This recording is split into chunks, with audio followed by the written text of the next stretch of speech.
Robot Talk is the podcast that sits down with roboticists from around the world and asks them the questions you always wanted answered.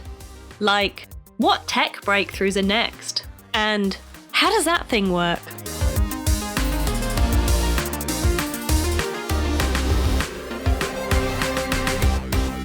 Hello everyone!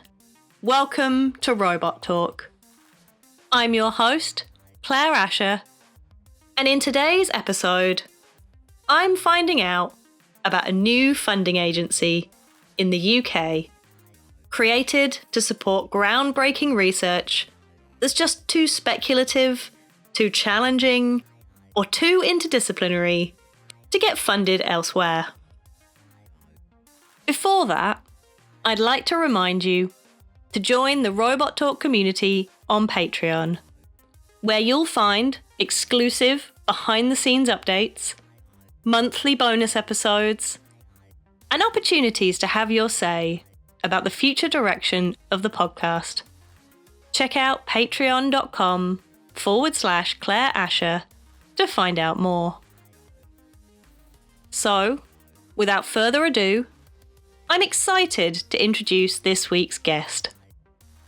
I recently had a really interesting conversation with Edith-Clare Hall from the Advanced Research and Invention Agency about accelerating scientific and technological breakthroughs.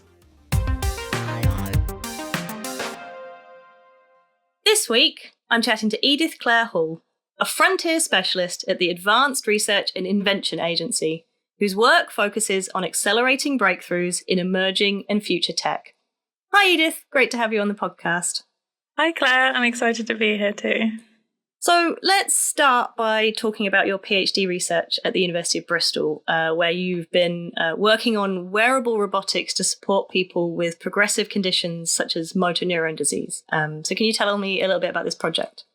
Yeah, of course. I think it's probably best contextualized by where the idea kind of came from for the PhD, because it's actually self-proposed. Okay.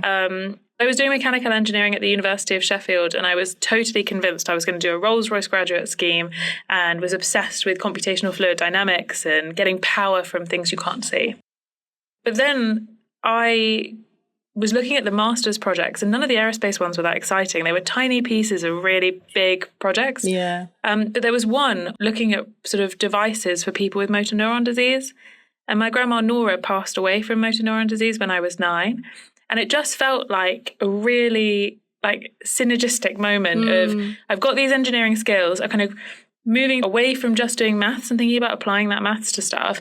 And wouldn't it be awesome to make robot devices for people with motor neuron disease? Yeah, absolutely. Unfortunately, that was COVID that year. So a lot of the work was done using a 3D printer on my parents' kitchen table. But from it, I was so excited about the project and that kind of end-to-end technical stimulation of being able to ideate and build a solution and not having to wait for it to get airworthiness to fly like happens in aerospace. So I ended up doing this PhD in robotics, and I reached out to Jonathan Rossiter, who's a professor in soft robotics at the University of Bristol, and he worked on the proposal with me. And I'm coming to the end of that. I've been developing soft robots for people with progressive neuromuscular disease, so specifically motor neuron disease, but working with a co-design team, including support from my tertiary supervisor, Professor Pamela Shaw at the Sheffield Institute for Translational Neuroscience, with a specific focus on dexterity, so being able to restore thumb function for people that have lost it. Mm-hmm. Okay. So can you kind of describe what the device looks like? Yeah, of course. So I think one of the things that I became quite obsessed with as a question was why aren't clothes doing more for us? Lots of things are super functional around us. Like watches have been seriously upgraded as these amazing IoT devices. Why aren't clothes? And so I went down the route of looking quite deeply into glove design and going back to kind of Victorian glove drafting documentation. And turned that into a parametric model, which means that you can just take a few key measurements of someone's hand and generate them an entirely bespoke glove. Cool. Now, different to the Victorians, I actually still have access to a 3D printer. Yeah. And so I was really keen to use that, as lots of engineers often are. And I specifically use it with a soft TPU. So the glove is flexible, but can be 3D printed in a few hours for someone to be able to wear. And then that's attached to a system of motors that can be worn on the thigh or on the waist, depending on where someone feels comfortable. If they're in a chair, for example, they might prefer to have it on their thigh. Mm-hmm. If they're walking around, they might prefer to have it on their waist. And that drives thumb movement, but also index finger opposition, because the interosseous, the muscle that if you push on your index finger laterally, you'll feel a solid muscle. That's the interosseous muscle. And that losing that means that grip is really, really difficult. Mm.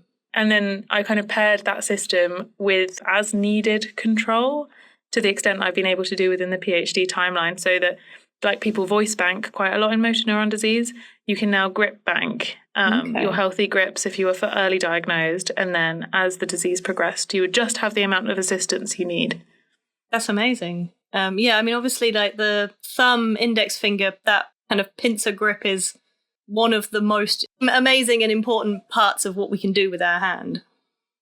Yeah, and it felt like a gap. Like when I was doing the literature review, I wanted to do my due diligence of converting from a master's to a PhD really on this project and go back to the drawing board and think more deeply about what the core problem was. But it feels to me that a lot of roboticists that are thinking about dexterity are thinking about power grasping, particularly in the wearable space, whereas we're actually seeing in the prosthetic space and in the humanoids a lot more of a move since my PhD towards like thenar function, thumb function.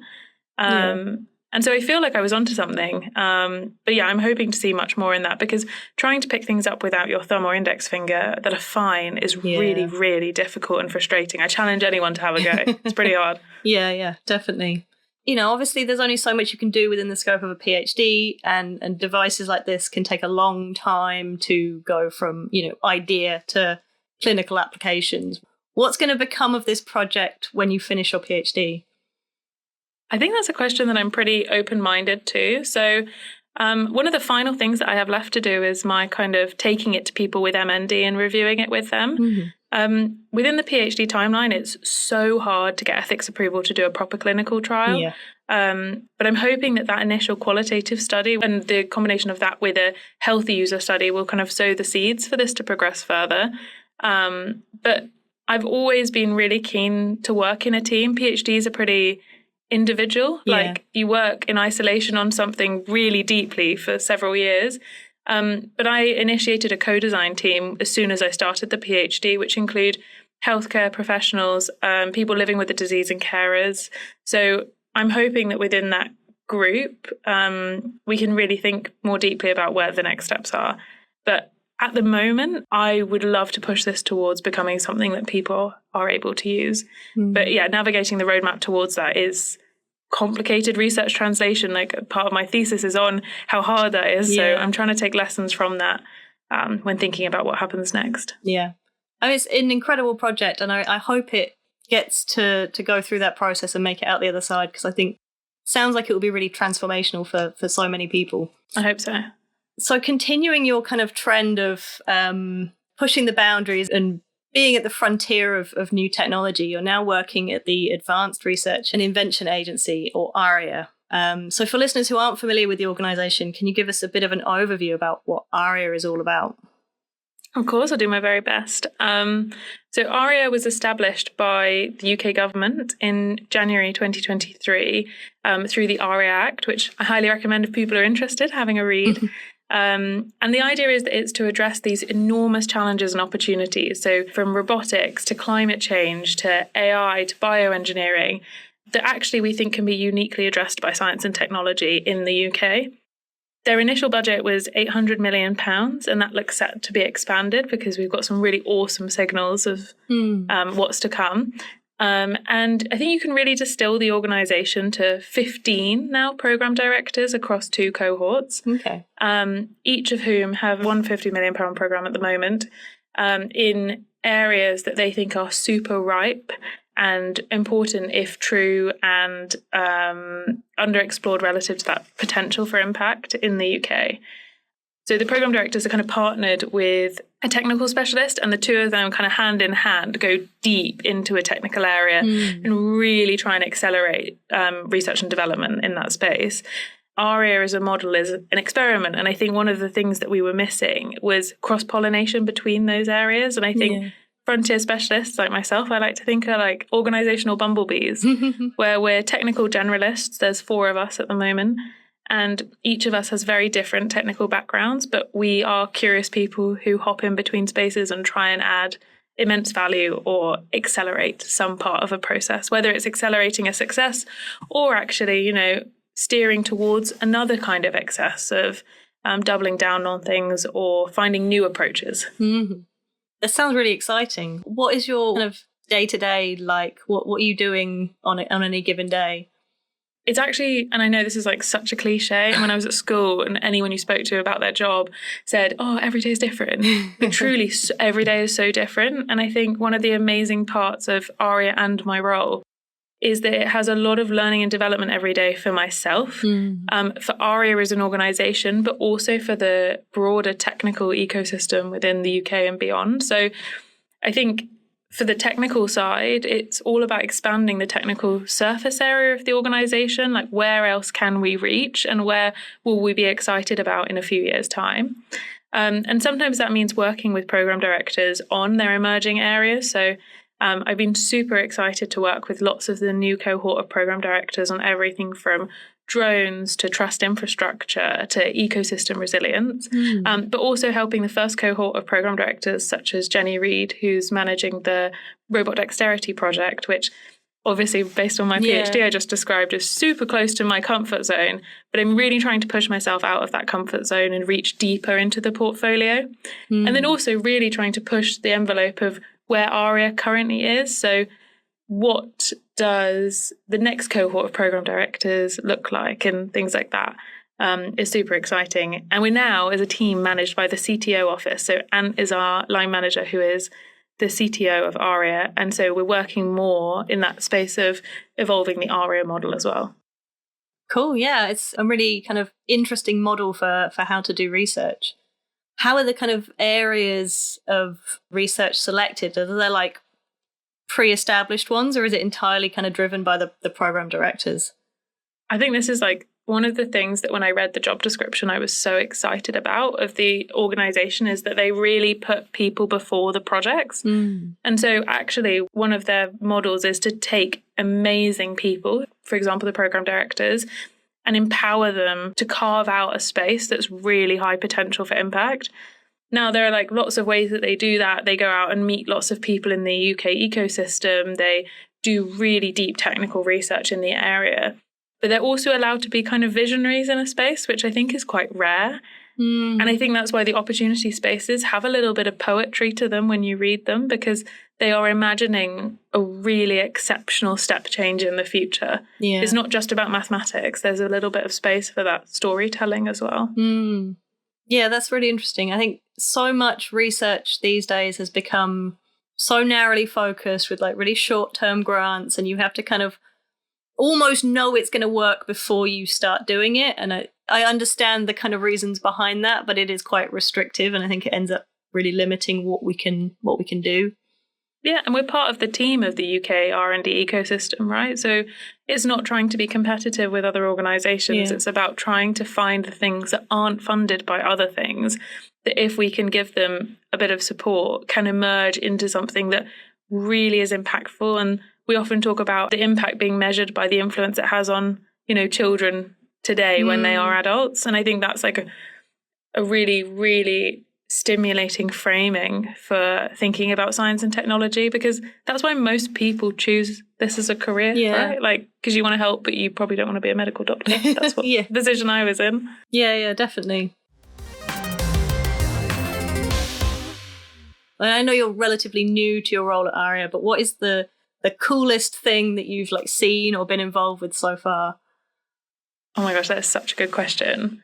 So this is one of the coolest things, and it was super early when I joined.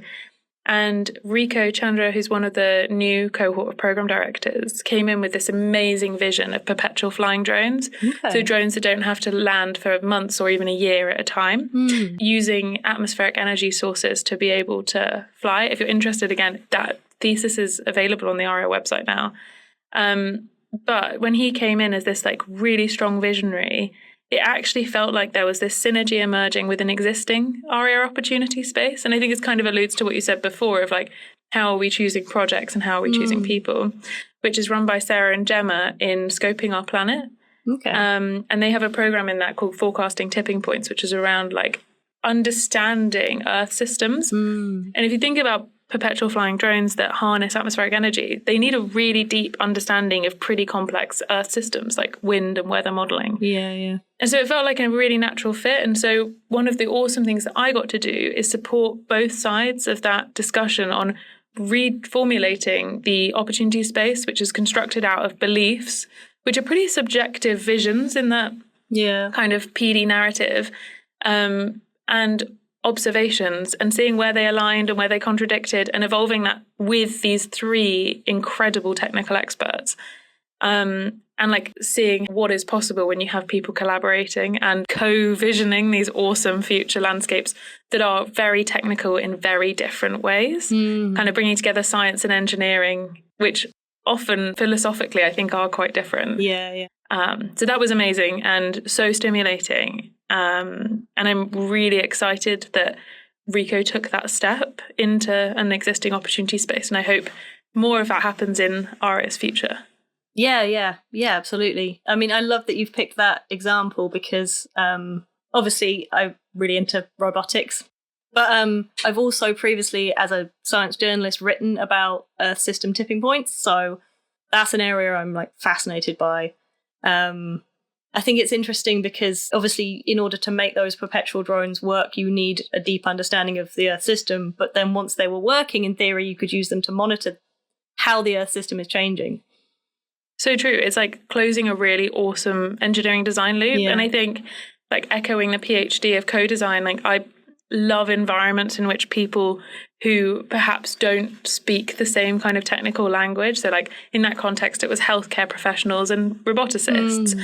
In this context, we might be talking about people that work in climate and weather and people that work in drone infrastructure. And actually, like, if they can find this shared kind of lexicon to use, what new fields do we emerge in the spaces in between? And what potential do those fields have? Because I think you're right, like, it's magical to think about. And again, this goes back to my aerospace engineering excitement. Is like, imagine being able to surf those like air currents like an albatross. It's awesome. That's really cool. And it's quite rare to be able to bring people with such different areas of expertise together. And you know, one of the things I love about robotics is it already brings a lot of different disciplines together, but you're kind of bringing in even more that have been left out of that. That's really cool.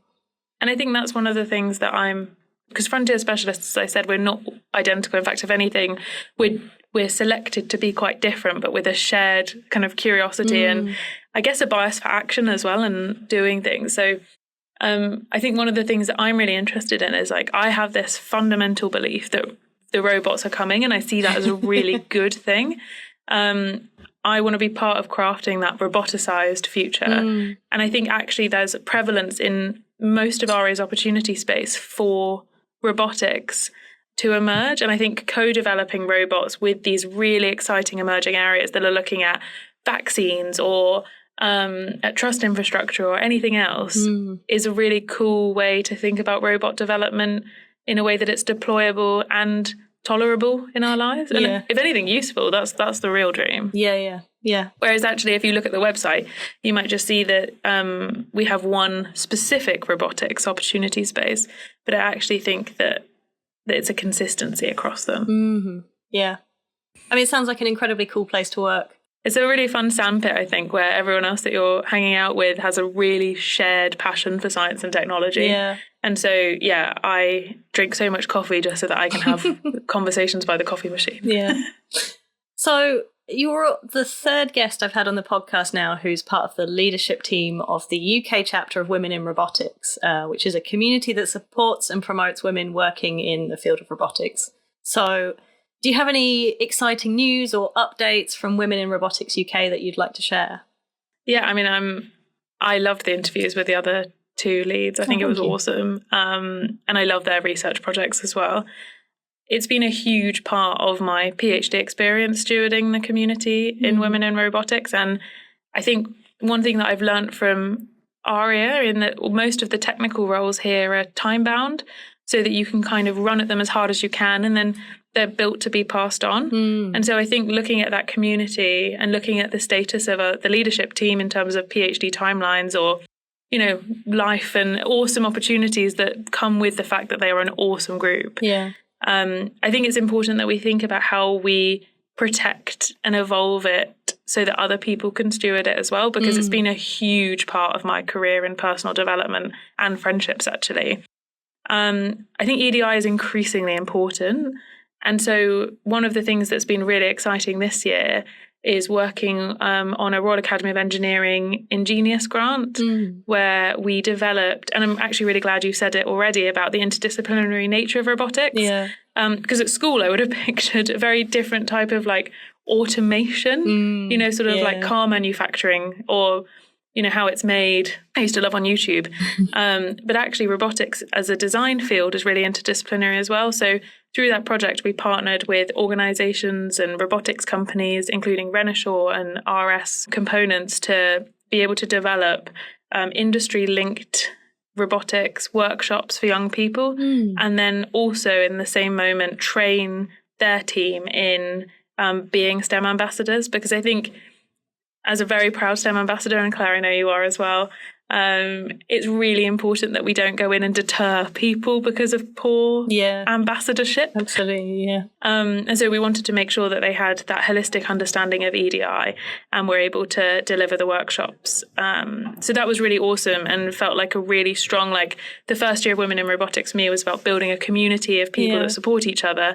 And then now we're using that community to be able to grow that talent pipeline. So yeah, that's been amazing. That's fantastic. I would love, if anyone is listening and is keen to learn more about Women in Robotics, feel free to reach out to any of us because it's been, an exceptional part of my career so far. Yeah.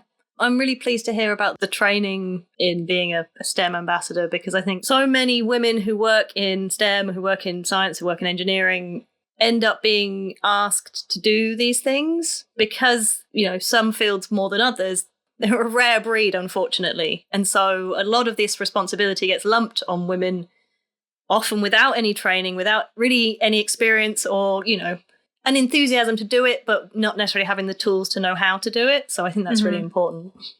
I agree. And I actually think it's a really meaningful thing for everyone to understand. And I think it's important, like, so for me, and I don't think anyone else needs to do this, is doing as much outreach as I've done up to this point has been interlinked with a feeling of needing to pay back for some of the privilege that I've had, particularly in terms of education capital. Like my parents are secondary school teachers and always put engineering in front of me as this awesome way to problem solve because they saw that I loved games and gamifying and was good at maths.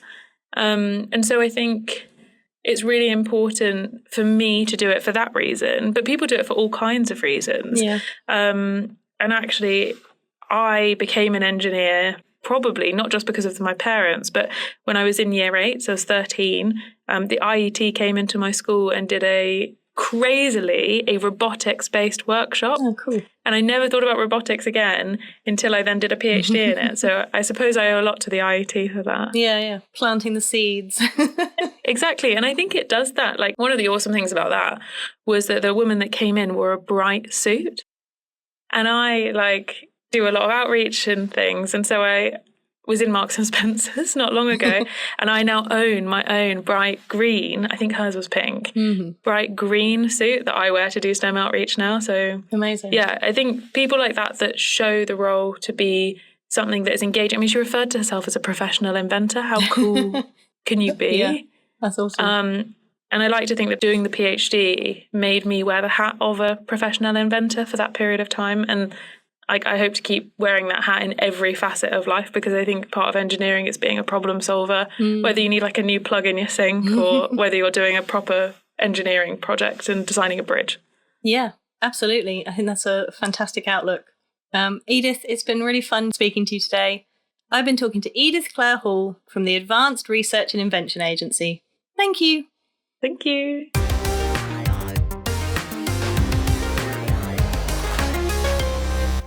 Thanks for listening. If you enjoy Robot Talk, I'd really appreciate it if you could share the podcast, subscribe, and leave a review. And if you've got a question you'd like me to ask one of my future guests, you can contact me on social media at Robot Talk Pod, on Patreon at patreon.com/Claire Asher, or at robottalk.org. I regularly announce upcoming guests on all those platforms, and I'd love to include your questions in my next interview. Next week, I'll be chatting to Anthony Jules from Robust AI about collaborating with industrial robots. Until then, I've been Claire Asher, and this has been Robot Talk. Robot Talk Season 6 is sponsored by the Hamlin Centre, Imperial College London.